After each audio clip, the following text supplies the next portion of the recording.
Welcome to our YouTube channel. इस video में हम लोग डिस्कस करेंगे नई शिक्षा नीति 2020 से संबंधित अति महत्वपूर्ण प्रश्नों के बारे में। हमारे सामने जो पहला प्रश्न है कि नई नीति का उद्देश्य स्कूल में 100% सकल नामांकन अनुपात जिसको जीईआर या ये कहें ग्रॉस एनरोलमेंट रेशियो के साथ प्री स्कूल से माध्यमिक स्तर तक शिक्षा का सार्वभौमिकरण मतलब यूनिवर्सलाइजेशन करना है। तो यह डेट है 2030 तक। 2030 का यह लक्ष्य है। अगला प्रश्न, मानव संसाधन विकास मंत्रालय एमएचआरडी का नाम बदलकर क्या रख दिया गया है? तो यह है शिक्षा मंत्रालय। आज की डेट में जो शिक्षा मंत्री हैं वो है धर्मेंद्र प्रधान। अगला प्रश्न, नई शिक्षा नीति 2020 में वर्तमान 10+2 स्कूल पाठ्यक्रम संरचना को किस नए पाठ्यक्रम संरचना द्वारा प्रतिस्थापित किया जाएगा? तो यह होगा 5+3+3+4 पाठ्यक्रम संरचना। फिर से देख लीजिए इसको, 5+3+3+4। नेक्स्ट क्वेश्चन, हमारे सामने अगला प्रश्न यह है कि नई नीति के अनुसार शिक्षा में सार्वजनिक निवेश का वर्तमान में 4.3% से बढ़ाकर कितना प्रतिशत किया जाना है? यह जीडीपी का 6%। ये जरूर याद रखिए, बहुत इंपॉर्टेंट है ये। अगला प्रश्न, नई शिक्षा नीति के तहत इसका उद्देश्य कब तक उच्च शिक्षा में सकल नामांकन अनुपात को 26.3% मतलब 26.3% से बढ़ाकर 50% करना है। तो यह लक्ष्य रखा गया है 2035 तक। अगला प्रश्न, भारतीय संविधान में शिक्षा को किस अनुसूची में रखा गया है? तो यह है समवर्ती सूची, concurrent list, option number C. NEP new education policy 2020 में शिक्षा के माध्यम के संदर्भ में निम्न कथनों पर विचार करना है। पहला ऑप्शन है कि कम से कम ग्रेड 5 तक परंतु अधिमानतः ग्रेड 8 और उससे आगे तक भी शिक्षा का माध्यम मातृभाषा या स्थानीय भाषा में होगी। दूसरा है निर्देश का माध्यम अनिवार्य है, ठीक, मतलब कि मीडियम जो है वो कंपलसरी है। यह केवल शासकीय स्कूलों के लिए है। तो यहाँ पे 2 और 3 ऑप्शन जो है वो सही है, ऑप्शन नंबर डी। अगला प्रश्न, नेशनल रिसर्च फाउंडेशन एनआरएफ के संबंध में निम्न कथनों पर विचार कीजिए। इसे न्यू एजुकेशन पॉलिसी 2020 के तहत परिकल्पित एक स्वायत्त निकाय के रूप में स्थापित किया जाना है। ये पहला है स्टेटमेंट। दूसरा स्टेटमेंट ये है कि एनआरएफ का उद्देश्य भारत में विभिन्न धाराओं में काम करने वाले शोधकर्ताओं को वित्त पोषित करना है। तो यहाँ पे दोनों स्टेटमेंट सही है, पहला भी स्टेटमेंट सही है और दूसरा भी स्टेटमेंट सही है। तो ऑप्शन नंबर सी। अगला प्रश्न, न्यू एजुकेशन पॉलिसी 2020 के मूलभूत स्तंभों में शामिल है। तो अभिगम्यता, सामर्थ्य, जवाबदेही, गुणवत्ता, समता और पहुंच, ये दोनों। तो ऑप्शन नंबर सी इसका जो है वो सही उत्तर है। अगला प्रश्न, नई शिक्षा नीति 2020 एनईपी न्यू एजुकेशन पॉलिसी 2020 के विकास समिति के अध्यक्ष कौन थे? तो ये है डॉक्टर के कस्तूरी रंगन। ऑप्शन नंबर डी इसका सही उत्तर है। अगला प्रश्न, एनईपी 2020 इनमें से किसकी जगह लेगा? तो ये लेगा राष्ट्रीय शिक्षा नीति 1986 का, 1986 का। और इसके 34 साल बाद 2020 में न्यू एजुकेशन पॉलिसी आई, ठीक है, ये भी याद रखिए, 34 ईयर्स के बाद। अगला प्रश्न, एनईपी 2020 में early childhood care fund and education ECCE की आयु सीमा क्या होगी? तो ये होगा 3 से 6 वर्ष, 3 to 6 ईयर। नेक्स्ट, शिक्षा मंत्रालय द्वारा कब तक सभी शिक्षार्थियों के लिए सभी प्राथमिक विद्यालयों में ग्रेड 3 तक की सार्वभौमिक मूलभूत साक्षरता और संख्यात्मकता प्राप्त करने की योजना रखी गई है? ये रखी गई है 2025 तक। अगला प्रश्न, एनईपी 2020 में भाषाओं के संबंध में निम्न में से कौन सा कथन सही है? यह एक भारत श्रेष्ठ भारत पहल को बढ़ावा देगा, ऑप्शन नंबर ए है। बी है अधिक लचीलेपन के साथ त्रिभाषीय सूत्र का प्रावधान किया गया है, ये भी स्टेटमेंट सही है। तो ए भी सही है और बी भी सही है। स्कूल में सभी शास्त्रीय मतलब जो क्लासिकल लैंग्वेज हैं विकल्प के तौर पर उपलब्ध रहेंगी, ये भी ऑप्शन सही है। तो सही उत्तर क्या होगा? ऑप्शन नंबर डी, उपरोक्त सभी सही है। एनईपी 2020 के अनुसार कौन सा कथन सही है? ठीक, तो महिला और ट्रांसजेंडर छात्रों के लिए जेंडर इंक्लूजन फंड की स्थापना की जाएगी। और बी ये है कि एसईडीजी से बड़ी आबादी के लिए विशेष शिक्षा क्षेत्र एसईजेड, ठीक है, एसईजेड स्पेशल इकोनॉमिक जोन की स्थापना की जाएगी। तो यहाँ पे ऑप्शन नंबर सी इसका सही है, ए और बी। एनईपी 2020 के अनुसार सार्वजनिक और निजी उच्च शिक्षा संस्थान किसके द्वारा शासित होंगे? मानदंडों के एक ही सेट से, ऑप्शन नंबर ए। एनईपी 2020 में प्रौढ़ शिक्षा के संबंध में निम्न में से क्या सही है? ठीक, तो 100% युवा और वयस्क साक्षरता हासिल करने का लक्ष्य। बी है वयस्क शिक्षा पाठ्यक्रमों के लिए सार्वजनिक पुस्तकालय, ये भी सही है। वयस्क शिक्षा के लिए गुणवत्ता प्रौद्योगिकी आधारित विकल्प, तो यहाँ पे जो ऑप्शन नंबर डी है इसका सही उत्तर है। इनमें से कौन सी समिति शिक्षा से संबंधित समिति नहीं है? तो डीएस कोठारी कमेटी, ये भी शिक्षा से रिलेटेड है। टीएसआर सुब्रमण्यम समिति, ये भी है। और डॉक्टर के कस्तूरी रंगन समिति, ये भी है। तो जो नहीं है वो अशोक मेहता समिति, ठीक, ऑप्शन नंबर डी इसका जो है सही उत्तर है। एमईआरयू का पूर्ण रूप क्या है? तो ये है बहुआयामी शिक्षा और अनुसंधान उपक्रम। ठीक है, तो मतलब multi dimensional education and research unit, option number B.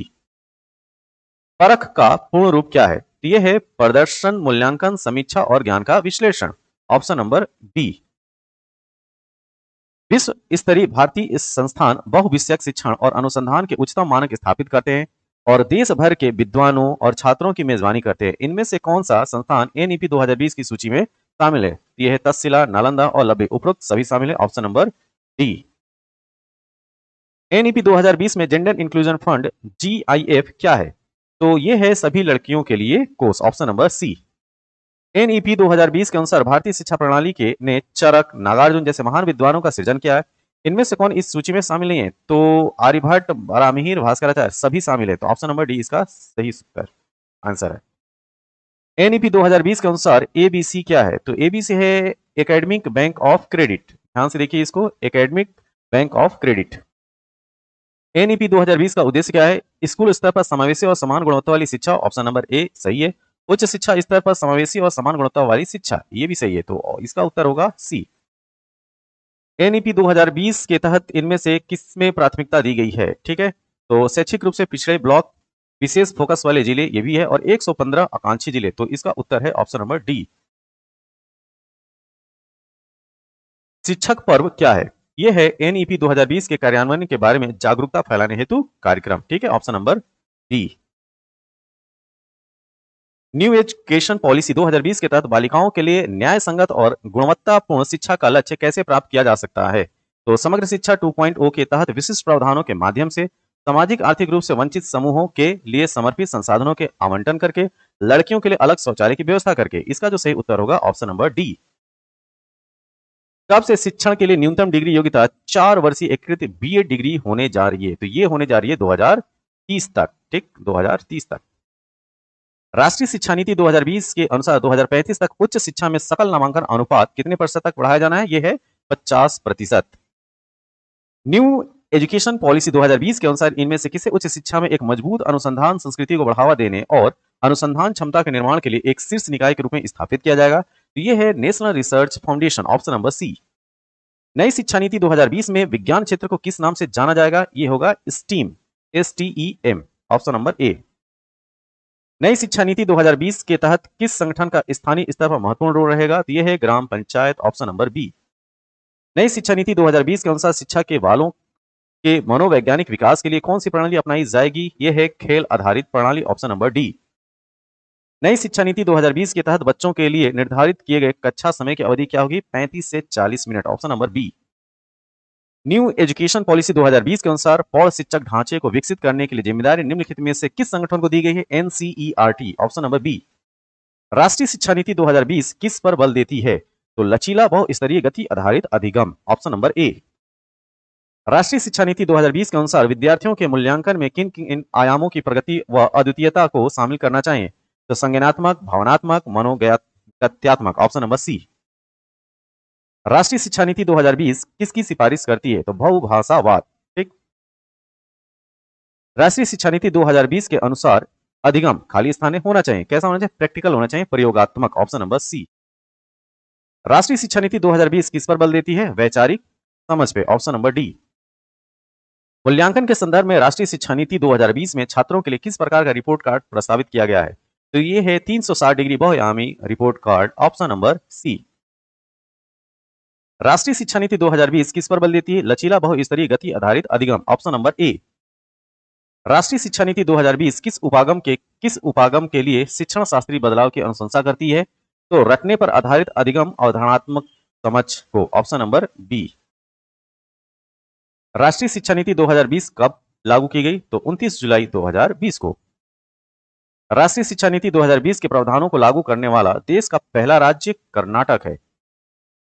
राष्ट्रीय शिक्षा नीति 2020 के द्वारा शिक्षा नीति 1986 के प्रावधानों में कितने वर्षों के बाद संशोधन किया गया है? तो 34 वर्षों के बाद। इससे पहले की जो नीति थी ये 1986 की थी। मई 2016 में किसकी अध्यक्षता में नई शिक्षा नीति के विकास के लिए समिति, committee for evolution of the new education policy, ने अपनी रिपोर्ट प्रस्तुत की थी? यह है स्वर्गीय श्री TSR सुब्रमण्यम। राष्ट्रीय शिक्षा नीति 2020 में शिक्षा को किस कक्षा तक मातृभाषा या स्थानीय या क्षेत्रीय भाषा में पाठ पढ़ाने पर बल दिया गया है तो कक्षा 5 ऑप्शन सी।